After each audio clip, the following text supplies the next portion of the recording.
Salve, salve, palmeirenses de todo o Brasil e do mundo. Gostaria de pedir para vocês para se inscreverem em nosso canal, dar uma força aí para a gente poder crescer, continuar entregando um conteúdo legal para vocês. E, se possível, deixe o seu like e o comentário também. Valeu, obrigado. Avante palestra. É isso aí, moçada. Show Alviverde no Allianz. Hoje 4-0, grande vitória para espantar a crise de vez. Ou aquilo que queriam chamar de crise, né? Depois de apenas 2 derrotas, o que não é normal para esse time do Abel. Vamos dar uma olhadinha no pós-jogo do Linha de Passe da ESPN. Desde já, agradecimentos à ESPN Brasil. O link vai estar aqui embaixo. Do Palmeiras, acabou a dúvida. Pote 1 é o do Palmeiras, com a melhor campanha entre todos os clubes da fase de grupos da Libertadores. Vai decidir em casa enquanto estiver na competição. Rumo à glória eterna. Vamos lá no gramado do Allianz Parque pra gente ouvir personagens dessa partida. Vamos ver quem tá falando agora? Pode colocar na tela pra gente, por favor? É o Rony? Então vamos lá. Rony, um gol ali para aliviar o caminho do Palmeiras, né? Vocês viram de 2 derrotas, precisava retomar o padrão hoje? Com certeza, a gente sabe que nós viemos de um resultado negativo aí no Brasileiro, mas a nossa cabeça é muito tranquila enquanto isso, né? E graças a Deus eu tive a felicidade de abrir o placar hoje. Muito feliz por ter ajudado a minha equipe. E é lógico que essa é uma vitória para a gente classificar em primeiro em geral na Libertadores. Então, muito feliz pela vitória, muito mais feliz pelo desempenho da equipe. Todo mundo sabe que é muito importante vencer em casa, diante dos nossos torcedores. Com certeza está todo mundo feliz, né? Agora é comemorar essa grande vitória e amanhã já apressar no próximo jogo que é do Brasileiro. A gente sabe que é um jogo difícil, nós precisamos, né, continuar vencendo aí no Brasileiro. Então, com certeza, a partir de amanhã já vai virar a chavinha. O Palmeiras retomando o padrão de atuação que vinha desde o começo da temporada, você com 2 assistências participando também do gol, né? Isso, como é que foi essa conversa para retomar hoje? A meu ver, a gente, nesses 2 últimos jogos, né, do Brasileiro, a gente não fez jogos muito mal, né? A gente não foi nosso nível top, mas, ao meu ver, não fizemos um jogo muito mal, a gente só não foi eficiente. E a equipe deles, do Bahia até do Botafogo, foram eficientes, fizeram gol. Esse jogo a gente jogou bem, e além de jogar bem, né, a gente conseguiu matar as oportunidades que a gente teve. Mais 2 assistências para conta? Eu acho que o importante é sempre ajudar o Palmeiras, estar melhorando meus números, e aí sim as coisas acontecem, né? Não é sempre que eu vou fazer gol ou vou dar assistência, mas eu tenho que sair com a cabeça limpa de que eu sempre fiz o meu melhor.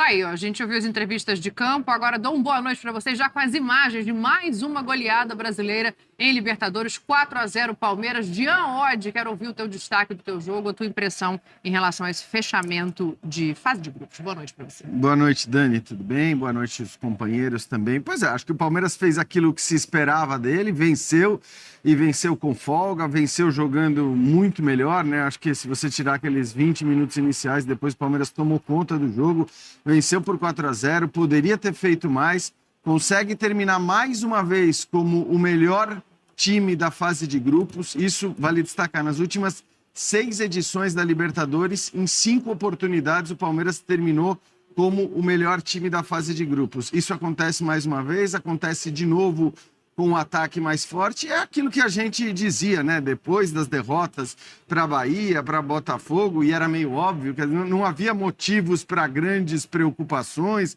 para achar que o Palmeiras estava desandando. É claro que você pode ter problemas, você pode ter defeitos que vão precisar ser ajustados, desfalques importantes que talvez você não consiga repor, mas o Palmeiras continua sendo muito forte, como mostrou no jogo de hoje. Acho que o placar reflete o que foi a partida, e é isso. Agora, se o Palmeiras conseguir chegar à semifinal, vai decidir todos os mata-matas, nas oitavas, nas quartas e também na semifinal, em casa, e isso tem um peso considerável para o Palmeiras, porque o Palmeiras jogando no Allianz vai muito bem, como mostram os números.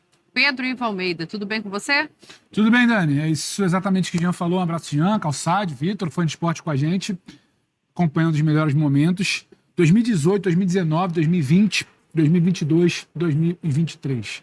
Não dá para querer colocar na conta de fragilidade de Bolívar, o que querem comentar. Palmeiras, além de responder muito bem, porque em algum momento tentaram levantar ali algum debate. Nossa, mas não ganhou do Bahia, do Botafogo, 2 derrotas, não marca gols. O que é esse Palmeiras do Abel? Não, Palmeiras do Abel é isso aí.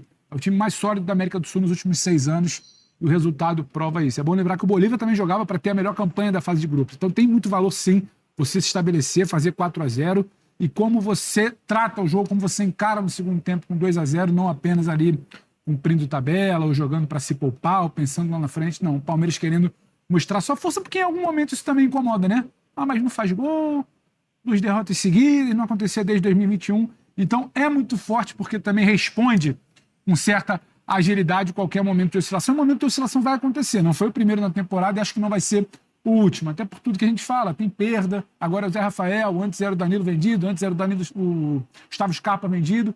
Vai ter problema, talvez não tenha reposição no momento, vai ter organizada questionando, mas dentro de campo, Fernando Praz trazia uma visão, né? Nosso Fernando Praz, colega, comentarista, ídolo palmeirense, ele trazia uma visão de quem conhece muito o clube, também quem esteve dentro do campo, que era a capacidade desse time de não deixar absorver tanto o que é falado a cada jogo, a cada sequência de 2 jogos.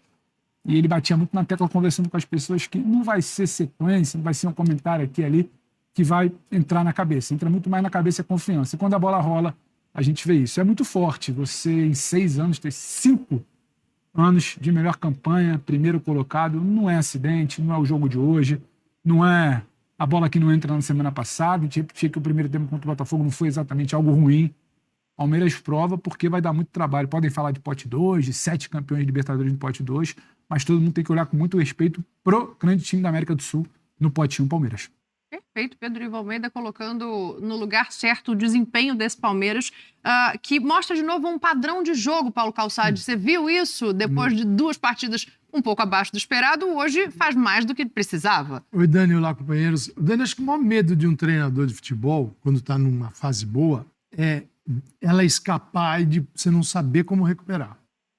Isso acontece toda vez, assim, todo dia, todo ano, no futebol mundial, especialmente aqui no Brasil, até porque as condições aqui, né, climáticas para o jogo, né, o jogo é sempre, tem muita coisa interferindo do externo no jogo de futebol.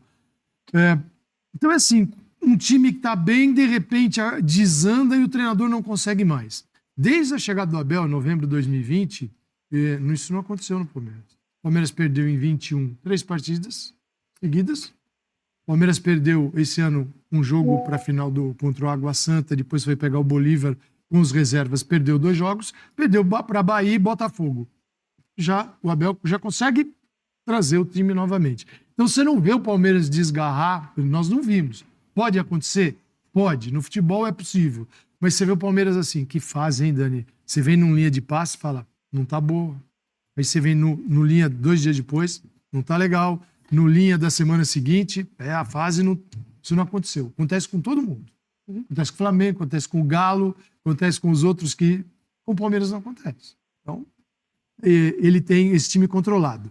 O Palmeiras finalizou 28 vezes. Começo um pouquinho difícil para se ajustar a marcação do adversário. Vai crescendo no primeiro tempo. Mas é do jogo. 28 finalizações, acertou 11. Foram 9 grandes chances contra nenhuma.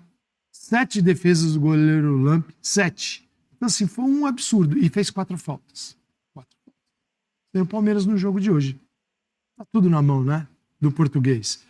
E a torcida ainda protestou. Porque, claro, gente, estamos aqui há tanto tempo sem protestar, as coisas dando certo. Precisamos dar uma protestada. Todo mundo protestando. Em relação a preço de ingresso, nem entro na discussão, porque o torcedor é legítimo. Sim. Agora, protestar porque a presidente do Palmeiras comprou um avião com o dinheiro dela, uma das mulheres mais ricas do Brasil, e não contratou o jogador, aí é demais, né? E o torcedor do Palmeiras precisa entender o seguinte, a administração do Palmeiras, a condução do Palmeiras não é a condução do Flamengo. Jogador, 40 milhões. 30. Não é assim que o Palmeiras faz futebol. Por isso que o Palmeiras tem um treinador há 3 anos, período em que um grande rival, o Flamengo, trocou uma série de treinadores. Por quê? Justamente para ter um grupo muito bem ajustado, para não sair contratando jogador todo dia. Precisa. Claro que precisa. Será bem-vindo? Sim. Mas arranjaram um jeito de protestar, Dani. Porque motivo mesmo não tem, não. Já já a gente fala desses protestos, mas não sem antes trazer todos os elementos dessa partida e, claro, ouvir o destaque de Vitor Birner. Boa noite para você. Tudo bem, Dani? Boa noite para você, ao Pedro, Jean, professor Calçade, aos fãs e às fãs do esporte. Eu concordo com tudo que os colegas falaram sobre o jogo, não tem nenhuma discordância. E o que me chama a atenção é que, mesmo assim, sendo o Palmeiras muito superior, a gente achava que ia se recuperar, fiz o pré-jogo, inclusive, com o Alex Seng, já falava sobre isso antes do jogo, ainda está razoavelmente longe de ser a melhor versão do Palmeiras com o Abel, né? Porque, individualmente, alguns jogadores ainda não estão na sua melhor fase. Não é a melhor fase do Veiga, Sim. Não é a melhor fase do Dudu. O Rony está em grande fase há muito tempo, né? Eu já falo disso há um tempo considerável. Eu sei que o Rony não chega nem perto de ser tecnicamente o melhor jogador do Palmeiras, mas eu acho que ele é o mais produtivo e talvez o mais importante da equipe, pelo menos do meio campo para frente, porque ele é o jogador, quando o Palmeiras decide jogar mais atrás, ele é o cara que tem mais condições de puxar o contra-ataque, pela força, pela velocidade. O Touro, se ele chega nele, ele não cai. Ele pode jogar de centroavante, ele pode jogar aberto. Se você quer pressionar a saída de bola, ele é o jogador que melhor pressiona a saída de bola dos jogadores de frente do Palmeiras. Então ele tem uma importância, quando eu falo de produtividade, não de capacidade técnica, para mim é assim, de se aplaudir em pé. E ele é o jogador que menos oscila no Palmeiras. Porque os outros, exatamente por dependerem muito da parte técnica, eles precisam estar no momento melhor. O físico e técnica no futebol, a parte física e a parte técnica estão juntas, né? Mas o Rony, estando bem fisicamente, ele tem uma condição privilegiada, ele rende demais pela movimentação, pela compreensão de jogo, e é o cara, para mim, entre os vários personagens gigantes que o Palmeiras tem nessa fase de Libertadores. O Matheus Carreira me manda aqui, por exemplo, nas últimas 5 edições da Libertadores, o Palmeiras é o time que mais vezes venceu por 3 gols de diferença ou mais, 20 vezes. Dessas 14 foram com o Abel, só 6 o Abel não estava. O segundo é o Flamengo, tem 12.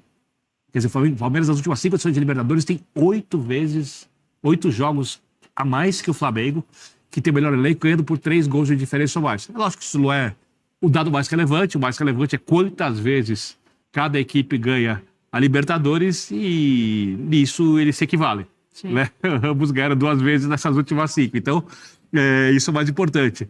Mas, como o professor Calçade disse, quando o time é bem trabalhado como o Palmeiras, você espera que ele se recupere. Quando é a Premier League, o que era mais fácil depois que teve uma oscilação? O City se recuperar ou o Arsenal?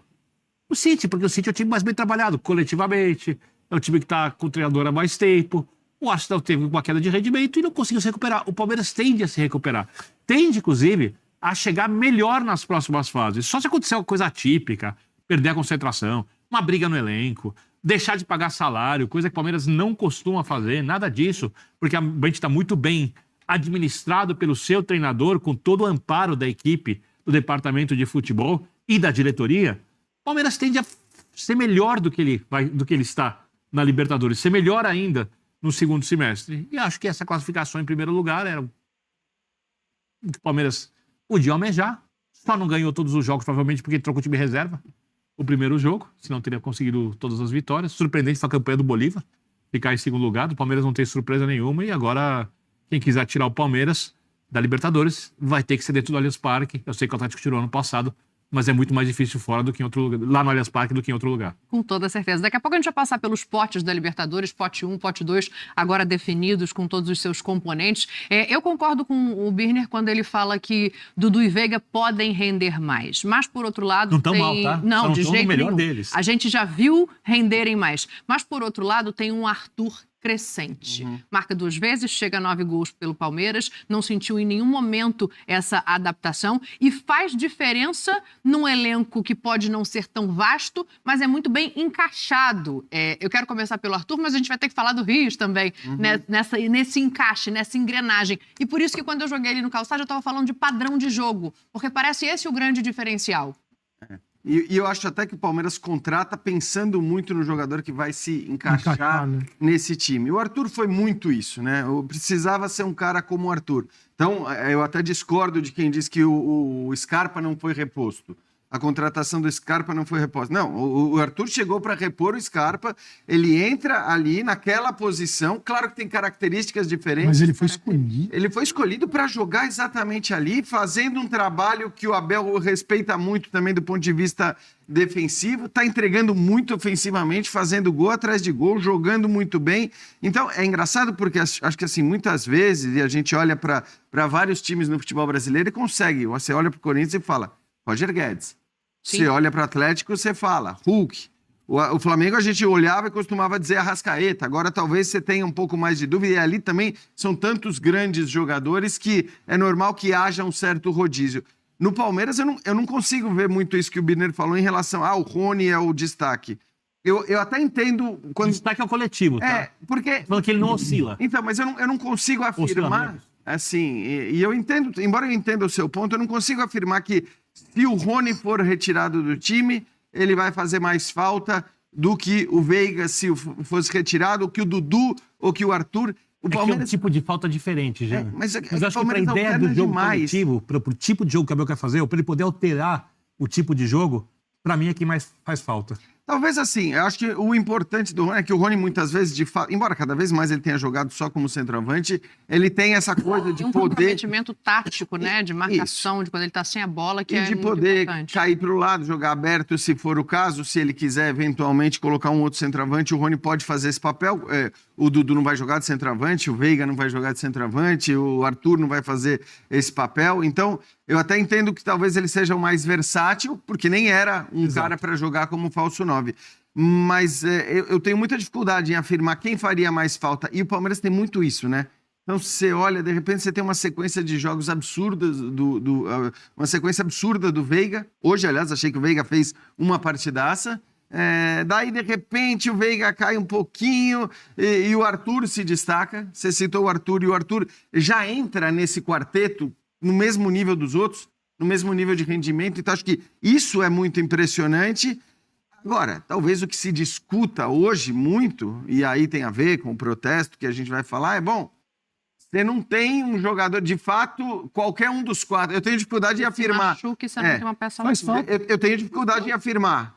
Se um dos quatro, sabe quem faz mais falta entre os quatro? Tenho muita dificuldade em afirmar isso. Mas uma coisa é certa: qualquer um dos quatro que saia, o peso dessa saída vai ser enorme. É muito grande. É diferente do que acontece no Flamengo. Que é difícil repor. Gustavo Gomes.